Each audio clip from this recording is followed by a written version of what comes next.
Oui, c'est très bien, vous le permettez. On dit, vous prenez de votre personne. Alors, je voudrais profiter de l'événement justement pour vous dire de ne pas vous tromper à la svelte de la présidente qui arrive lorsqu'elle a un projet en tête comme un véritable bulldozer. Et lorsqu'elle est venue me voir pour porter le projet de Palanquet, et en 2018, si ma mémoire ne me trahit pas, j'ai tout de suite dit à mes collaborateurs, ne nous y trompons pas, on a un projet qui va arriver à dame, c'est assuré, et je vois bien que la promesse a été complètement tenue.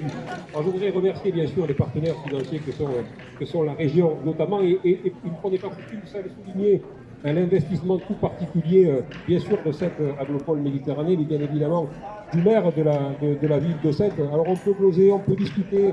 Il y a beaucoup de gens qui, à certains égards, font des déclarations d'amour à la ville de Sète, et c'est très bien de se prendre en photo en buvant un café sur les quais de Sète. Il est encore mieux de faire des actes d'amour. Les actes d'amour sont les réalisations, et moi je me réjouis de pouvoir contribuer à ce discours aujourd'hui. J'adresse également les félicitations à Madame la Présidente. Et puis, cette action, elle est menée avec la complicité de l'État. J'en dis un petit mot parce que ailleurs dans le monde, les tiers-lieux sont des initiatives citoyennes qui ne trouvent pas le relais de la puissance publique. Or, nous sommes dans un état un petit peu particulier dans lequel on considère que l'initiative privée doit être relayée par la puissance publique. Ça n'allait pas de soi. Sur le fond, nous avons des programmes cœur de ville, nouveaux lieux, nouveaux liens, fabrique des territoires. Et donc, tout ça ne coulait pas de source, et ça appelle, je le dis une fois, après, l'institution vivra sa vie autonome elle-même, mais ça demande des énergies, ça demande des mobilisations d'énergie, et c'est vrai que quand on se retrouve côte à côte et qu'on agit de concert, on fait des bonnes choses. Ça a demandé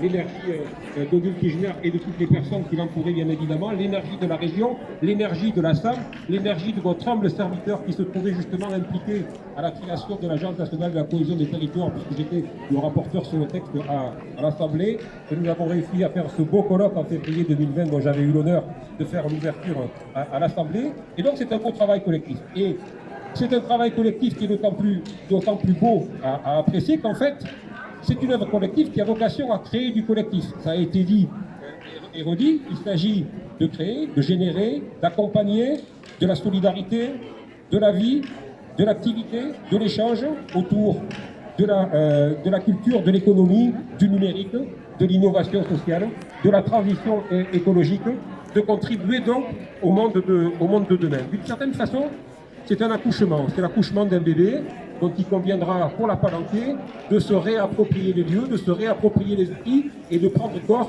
dans le territoire. Il reste donc au bébé à grandir, il va falloir donc se l'approprier. Mais je voudrais reprendre le mot de la présidente pour terminer, qui disait « Ce n'est pas la société de demain que nous construisons, mais c'est dans la société d'aujourd'hui que nous évoluons. Ces tiers-lieux existent, on peut se les réapproprier aujourd'hui. Il ne faut pas attendre demain, toutes les initiatives sont les bienvenues. » Madame la Présidente, je vous souhaite bon vent. Je vous remercie.